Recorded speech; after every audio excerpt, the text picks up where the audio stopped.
Okay, recording na ba tayo? Alright, so ayan mga master, good day po sa inyong lahat. Uy, ano ba to dito? Good day po sa inyong lahat mga master, welcome back sa ating YouTube channel.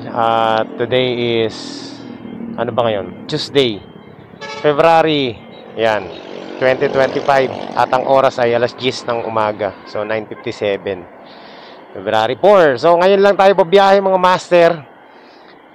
Alam nyo naman, medyo nakakatamad na bumiyahe sa Lalamove. Pero ngayon babiyahe tayo kasi mag-a-update tayo sa inyo kung ano yung lagay ng mga rider sa Lalamove, kung ano ba yung status ngayon ng Lalamove. Kasi napabalitaan ko and nakikita ko rin naman na matumal at mahina na ang Lalamove.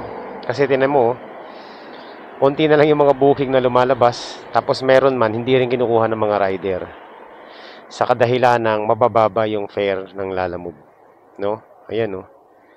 At wala akong internet pala, sorry. Okay, so yun ang dahilan mga master. So titingnan natin, kaya rin ako babiyahe ngayon kasi gusto kong ma-experience kung ano yung kalagayan ng Lalamove ngayon, kung pwede pa ba tayong kumita kapag tayo bumiyahe sa Lalamove. Titingnan natin kung gaano kaganda yung mga booking ngayon, no? Kasi for the past few months talagang sobrang bumaba na yung fare ni Lalamove, na to the point na meron ng fare na 38 pesos. So nakakaloko yun. So may mga lumalabas na booking sa atin. So update ko na lang kayo mga master kung ano ang magiging status, kung tayo ba ay kikita ngayon or tayo ay magsasayang ng oras. Okay. So target ko, mabiyahe tayo papuntang Marikina, Cainta, or Antipolo. So, yan ang target natin. Titingnan natin kung makakasambot ba tayo ng ating expenses. So, expenses natin ngayon sa gasolina, 150. Yan. Yung top up, never mind. Kasi yung top up, hindi naman tayo nauubusan yan. At binabiyahe lang naman natin yan. Okay, so sa ngayon, meron akong top up na 148 pesos. Pero yan, 148 na yan. Kapag na-maximize natin yan, kayang kumita ng 1,000 yan. So, let's see mga master kung makakachamba tayo. No? Tingnan mo, pooling service. Ang napapansin ko lang ngayon, kaya mababa ang fare mga master kasi dumadami na yung nagpo-pooling service. Ito pa ang malupit dyan. Yung mga pooling service, kung sino pa yung pooling service, sila pa yung nagmamadali. Diba? Para doon sa mga nagbubook sa Lalamove at yung mga baguhan na nagbubook sa Lalamove, yung mga datihan na mga master, mga sir, ma'am, dapat po alam nyo po yung pooling service, no? Kapag sinabi nyong pooling service, yan po yung mga booking na willing to wait, hindi nagmamadali, no? At talagang mahuhuli yan sa delivery ng mga rider kasi ang priority ng rider ngayon is yung mga regular at saka yung mga priority booking. Okay, kapag linagay mo yung booking mo sa pooling service, asahan mo na yan, laging kulelat yan, laging huli yan may di-deliver. Okay, payo ko lang doon sa mga nagbubook. Kaya kung nagmamadali ka, huwag mo lalagay sa pooling service, no? Lagyan mo ng additional or lagay mo sa priority. In that case, mapapabilis yung delivery sa'yo. Pero kung nagmamadali ka, tapos linagay mo sa pooling service dahil gusto mo makatipid, isang malaking kahibangan yan. Okay, so sana tandaan nyo yan ha, pooling service na yan. Kasi napakababa ng fare ng pooling service tapos gusto nyo pang mabilis. Kagaya nito, ang daming pooling service, oh. Bacoor Antipolo, pooling service. Bacoor Calamba, diba? Tinan mo naman, 178, Bacoor Antipolo. Pooling service yan. Saan yan? 4 kilometers away from us. And then so 32 kilometers mga master ang layo, tapos 178 lang. Malupit yan, may nag-agawan pa. Baka meron ng laman yun. Alright, so yun lang mga master. Update ko na lang kayo kung anong kaganapan, anong magiging ganap dito sa biyahe natin. Alas 10 na ng umaga. So master, uy, ramdam ko ang tumal ha. Alam niyo ba na nandito tayo sa sa Las Piñas, at ang Las Piñas ay isa sa pinakamaraming booking sa Lalamove. Pero sa ngayon mga master, nahihirapan ako kumuha ng booking. Alright. Grabe mga master. Hindi ako makapaniwala mga master. Kahit kahit Angono yung booking, pinag-aagawan na ngayon. Dati kapag Angono, walang kumukuha ng Angono. Halos ako lang ang kumukuha ng Angono Rizal eh. Kaso ngayon, kakalabas na ng Angono, 3 agad yung kumuha. Ganun na ba yung ngayon? Ganun na kaagawan talaga. Si nangyari doon. Sumemplang si Grab at si Move It.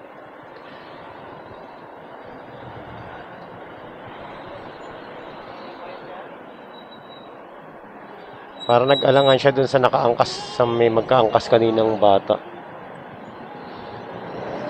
Aray ko.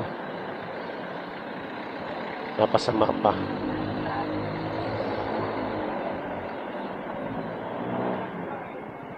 Dumulas.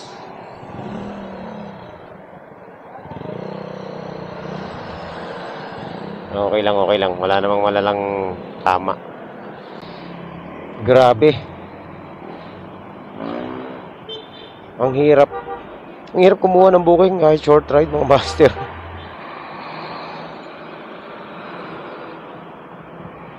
Ang hirap kumuha ng booking ngayon Okay. So ayan mga master, nakakuha rin ako ng short ride dito sa amin. So puntahan na natin to. Ito 60 pesos lang to pero nag-add ng 20 so naging 84. Tapos 5 kilometers ang layo. Yung pick up ko pala ngayon, parang sa kaklase ko rin to eh. Ito, dito. Parang classmate ko to eh. Ito yung sa classmate ko. Saan yun?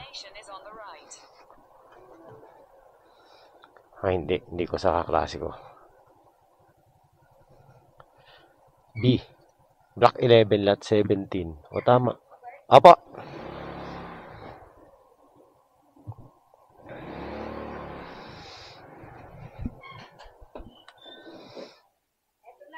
Sige pa, nandito na ako. Ako'y nandito na, sir. Ito na, Trian.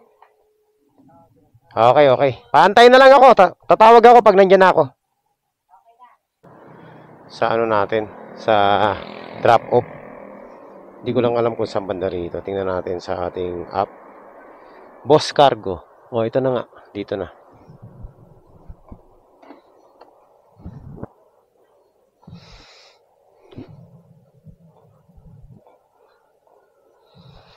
$84. Teka, sukli ako. Okay na. Sige, salamat boss. Ayun, panalo. Master.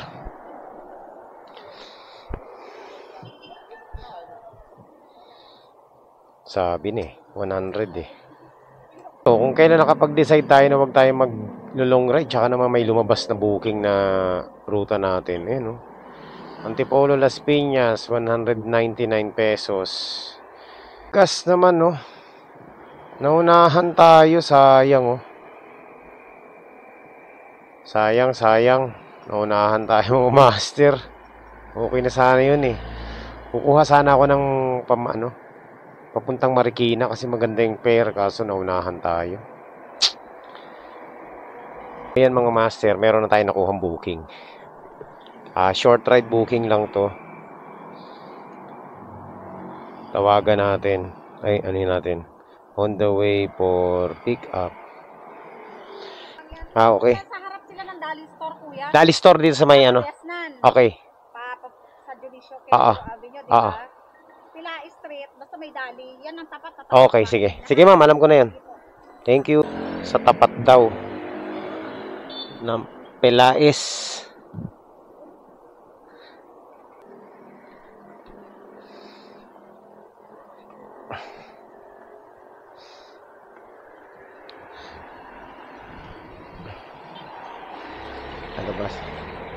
Okay, picturean ko lang Ay.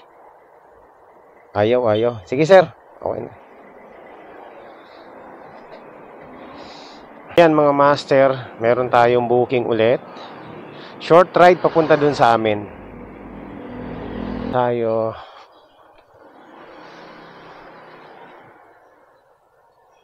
pagkain. Wala kasing mga number. Pero tingin ko dito na yan, mga master. Sorry. Ma'am, yung number ng drop-off, same name ba kayo? Kayo rin ang ano? Pa-check nga po, ma'am, kasi parehong pangalan eh. Alam ko naman yung lugar kasi taga doon lang ako. Yung confirm lang natin yung number para madaling matawagan. Yung number lang. Carlo po yung pangalan. Pero si Joyce na kaya. Yung name ay Pero tama yung number. Okay, sige. Sige po. Eto, boss. Hindi pa po eh. 64 lang naman to, sir.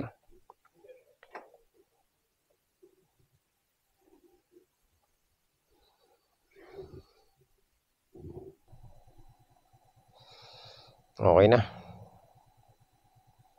Completed. So, hanap tayo ulit ng booking. So, kumita na tayo ng mga master. 175 kanina plus 64 ngayon. Pwede na tatlong booking. 175 plus 64. 239 sa tatlong booking. Yan. So, ano tayo ulit ng booking? Short ride lang tayo mga master. Okay, dito muna tayo sa malilim. So, ayan mga master, nakatambay ako dito after natin mag-drop off, no? Walang pumapasok na short ride. Ayan lang ang booking. 1, 2, 3, 4, 5. 5 lang. Yan. Fairview, Las Piñas. Ayoko nitong isang Las Piñas kasi nga, opposite side, oh. Ang layo ng ang layo ng pick up, 5 kilometers. Tapos babalik pa tayo ng ganun. Magiging na yan, 8 kilometers. Tapos 68 lang. Tingnan natin 68 divide mo sa 8 kilometers. 8 pesos. Lugi na yan sa short ride. Kailangan 10 pesos pag short ride.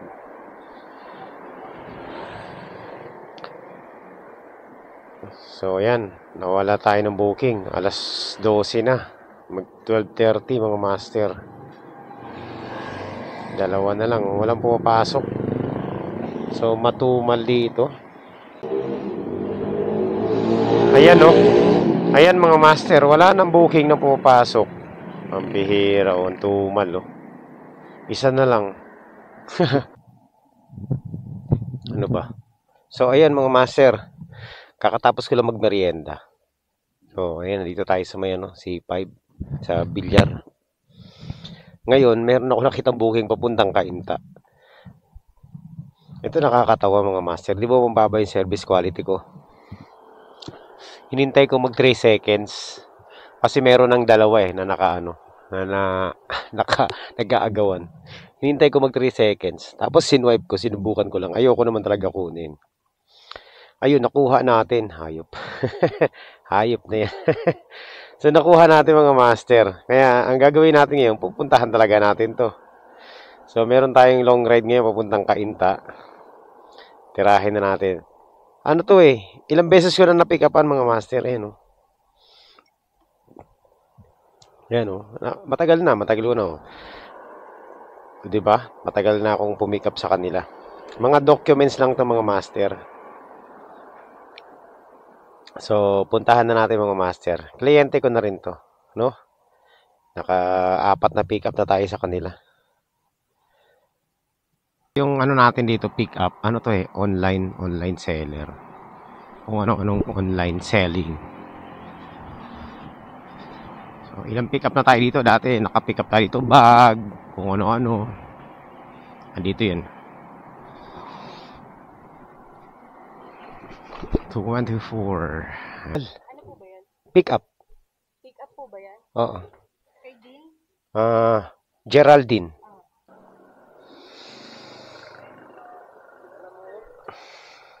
Ito sa akin. Ayun yung hinihintay nyo. Thank you po. Sige. Tawagan na natin to. Ayan Chua! Dito tayo.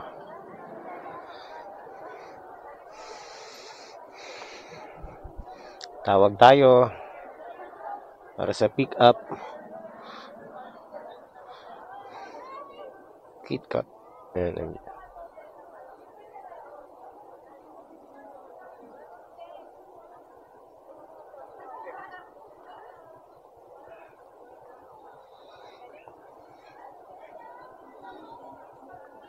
Ayan. Hill.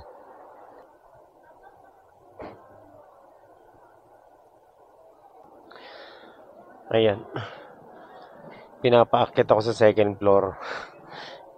Hindi ako nag-reply. Bahala sila magbaba. Yung isa nga, binaba nila, tas ako paakyatin nila. It's unfair. Kaya waiting ako dito.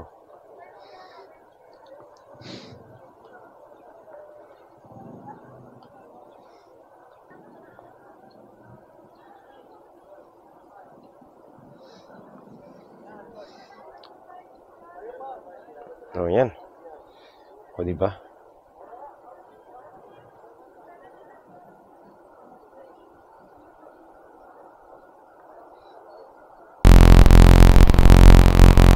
So, ayan mga master, nandito na tayo sa East. Malapit na tayo sa East Service Road, no? Papunta na tayo sa ating dalawang drop-off sa Cainta. Pareho palang Cainta, no? Yung drop-off natin. Medyo hindi maganda ang panahon. Maganda sana ganito makulimlim, kaso umaambon-ambon na. Ito na malupit dyan mga master. Pagkatapos ko magkapote, nawala yung ulan. Ayan. Hindi naman na tuloy ako maghubad ng kapote. Ang init. Nandito tayo sa C5. Na-stranded pa ako dito dahil yung gulong ko, sumisingaw yung pito.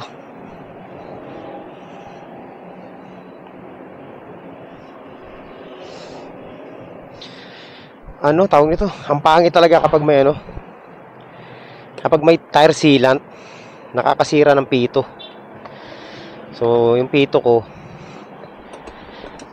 sumisingaw yung hangin sa pito para na-stack up yung tire sealant doon. Tapos, malupit nito, ano naman,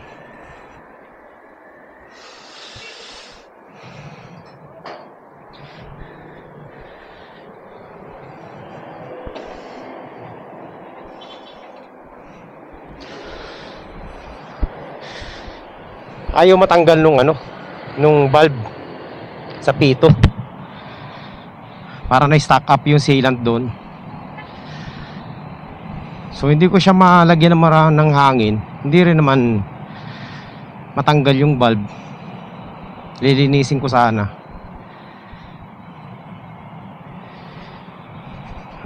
Mangyayari yan, gapang na lang tayo papuntang Cainta. Ay nako. Alright, so nandito na po tayo sa natin, sa drop-off natin. Malapit na. Dito sa dulo. Tama ba to? Pero mukhang naman sana hindi ito, no? Pero kung ito nakapadlock, tapos tayo dito.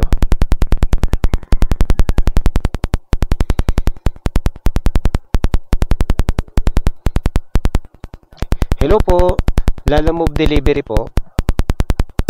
Ma'am, anong number po ba dito sa ma'am? Crow. Ano po, ma'am? Ay, mali yung naipin. Galant. Nasa po ako, ma'am, nasa Crown. Malapit lang po ba sa Crown?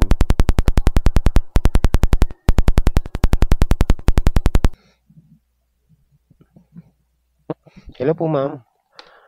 Ma'am, number 6 po ba, ma'am? Okay. Nandito na po ako, ma'am.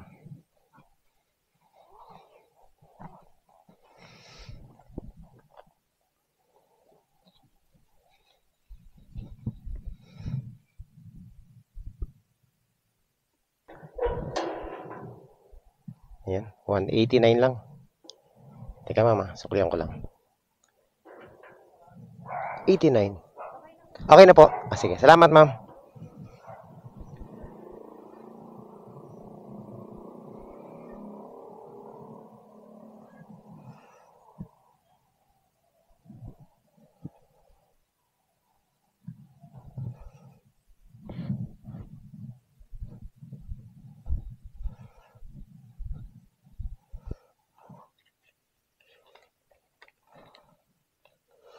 Okay, so mali na nga ang putang mapapamura ka na lang dito sa ano na to eh.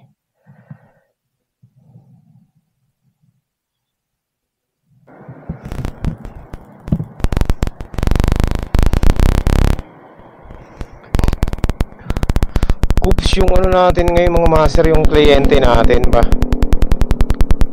Feeling special yung kliyente natin na ano, yung pinika pa natin ng pabango.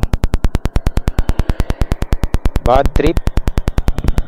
Alam mo ba kung ano? Chat ng chat sa akin. Ang sabi ba naman dapat daw 49 minutes lang nandito na ako sa Cainta. Ilang orasan pala ako. Si Raulo, alam niya ng traffic, tsaka naulan. Pwede ba yung gusto niya masunod? Ito malupit, siya na nga yung parcel niya nang inuna natin i-deliver, nagre-reklamo pa. Diba? Malamang mare-report na naman tayo nito. Ito malupit pa mga master. Nagre-reklamo siya kasi hindi raw natin nakuha yung 49 minutes na delivery. Wrong pinpoint naman yung binook niya. Sira ulo, mali na nga ang pinpoint, nagre-reklamo pa bakit daw matagal tayo. Bakit daw lumagpas tayo ng 49 minutes. Hindi ba naman loko-loko? Okay sana kung malapit lang yung ano niya, booking niya eh. Dapat siya na lang ang ano, nag-deliver, no? Kung ganun pala yung attitude niya. Tatandaan ko yung ano na yan. Natandaan ko na yan eh. Dati nag-pick up na rin tayo dyan eh. Loko. Kala niya ganun-ganun lang yung biyahe papuntang Cainta eh. Kita na napaka-traffic. Siyempre re-replyan ko ng pabalang din. Mag-report siya kung gusto niya. Mali naman yung ano niya eh. Mali naman yung approach niya sa atin eh. Ang akala niya siguro kung ano yung nakalagay sa lalamog, akala niya siguro yun na yun. Hindi niya kino-consider yung traffic at saka kondisyon ng panahon eh. Eh kung siya kaya nag-deliver niya, tingnan natin kung makarating siya ng 50 minutes.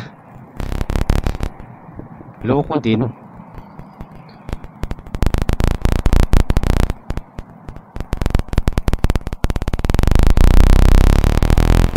Wrong pinpoint na yung booking mo tapos nagrereklamo ka pa bakit natagalan si rider.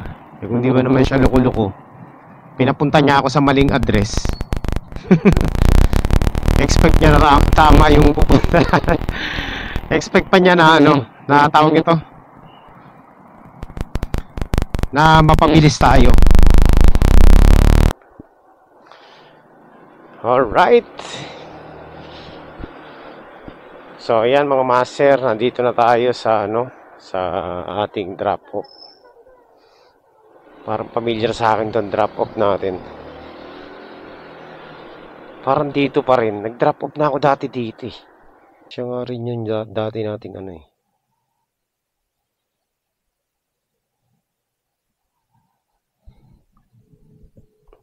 Dati nating drop off.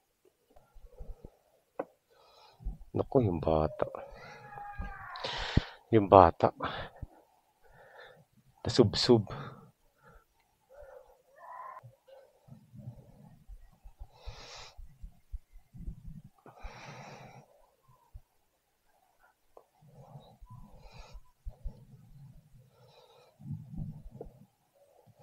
Ayan, 203. So, papunta rito mga master, 400 ang kinita natin.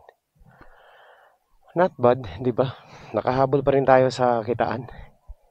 Magkano sukli ko? 290 na lang. Bali ano ba? 297 no? Teka mama, pawak lang po. 250. 220. Puro barya na yata to. Sige po. Salamat po. Ay, salamat. So yun, may tip pa tayo mga master. Okay. So ayan mga master, kaka-drop off lang natin no. At wala pa tayong booking na nakukuha. Pabalik na tayo ng ano, ng Las Piñas. Kanina pa ako nandito. Ayun, Taytay, Las Piñas, ang baba,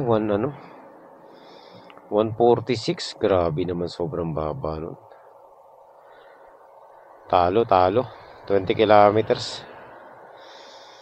So, ayun na nga. Bad trip ako dun sa sa isa nating kliyente, no. Nakakaloko yung approach niya sa atin. Grabe yung mga talong eh. Kala ko ba 40 ganyan. Inuurasan pala tayo mga master. Mga ganong client, mga master, ang hirap nun. Mahirap maging kliyente yung mga taong kala mo kontrolado nila yung sitwasyon sa kalsada. No? Yung sila yung nagde-decide kung anong oras ka makakarating, 'di ba? Kaya pag nakakuha kayo ng ganong kliyente, sigurado mare-report talaga tayo. Ayan, tingin ko na-report na naman ako eh. Sinagot ko kasi ng pabalang eh. Totoo naman yung sinabi ko eh. Di ba tayo makakarating na maaga dahil naulan at saka traffic, di ba? So yun. Ewan natin kung mamaya mare-report na tayo. Bukas may magre-reflect sa natin eh, sa account natin. So nag-excellent na tayo. Pag bumalik tayo sa good, ibig sabihin nun, na-report na naman tayo nung buraot na kliyente. Kasi sinagot ko ng pabalang sa chat eh. Bad trip kasi mga ganun. Akala mo lilipad tayo sa sa pagde-deliver.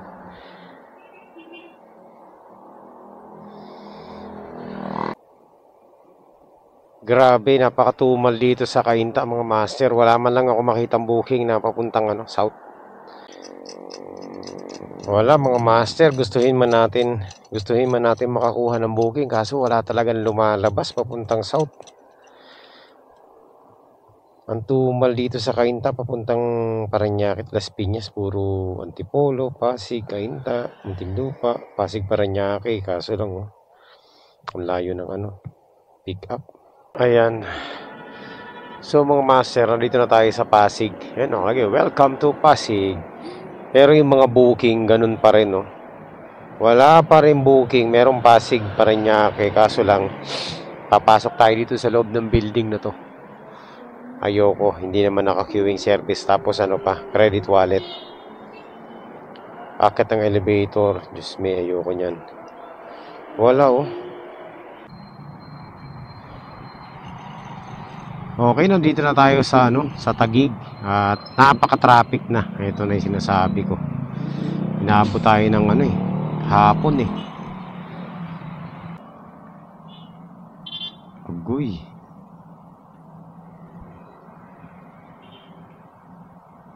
Parañaque, tingnan natin 'to. Wala, layo eh. Layo ng pick up, 7 kilometers. Pwede na sana yung Makati, Parañaque. Alright. So ayan mga master, nandito na tayo sa may Lawton Avenue Papasok na tayo ng Pasay, boundary ng Parañaque. At wala pa rin tayong dala. Wala tayong booking. Sobrang tumal. Ang layo na ng binahe natin galing ng Cainta. So, nakapag-decide na ako na tapusin na muna tong biyahe na to mga master, kasi wala ganun talaga. Hindi laging okay, hindi laging maganda yung biyahe Talagang meron mga time na kagaya nito. Pero ganun pa man, okay lang. Kahit pa paano meron pa rin naman tayong kinita. Hindi nga lang malaki. Pero pwede na pang gastos-gastos. Hindi naman tayo nag-negative mga master. Alright, so yun ang ganap dito sa biyahe natin. So ayan, napatunayan natin na ngayon nga medyo matumal ang biyahe. At ayan, tayo mismo nakasaksi na yung booking magilan-ilan lang ang pumapasok na booking. Hindi natin alam dahil hindi natin alam, di ba, kung anong nangyayari. Parang napaka-imposible naman din sa mga lugar na rinurutahan natin talagang laging puno ng booking yan mga master at hindi nawawala papunta at saka pabalik. Pero this time negative tayo pabalik, wala tayong dala kahit isa. So yun ang mga master ang update dito sa Lalamove. Ngayon ang tanong kung ano na ba nangyayari kay Lalamove, bakit ganyan, hindi natin alam mga master. Hindi natin alam kung ano nangyayari kay Lalamove, bakit walang booking. Meron pero konti lang.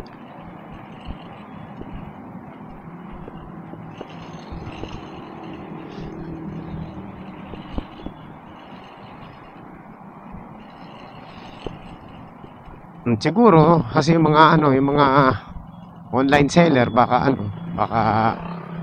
tawag nito, baka hindi nagpapabook, no? Baka meron silang binubukan na iba. Yun na naman yun eh.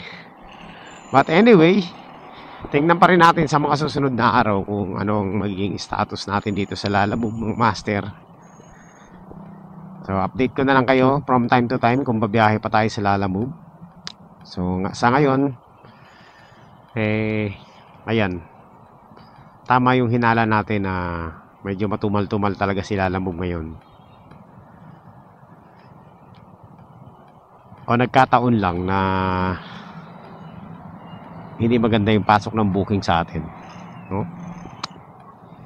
So yun lang mga master, siguro sa mga susunod na araw tingnan pa rin natin kung anong kalagayan ng mga booking kay Lalamove. Update ko na lang kayo from time to time siguro.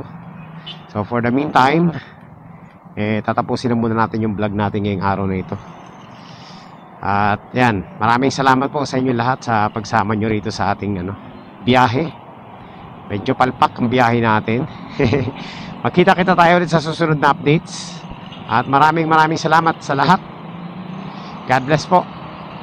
Bye bye.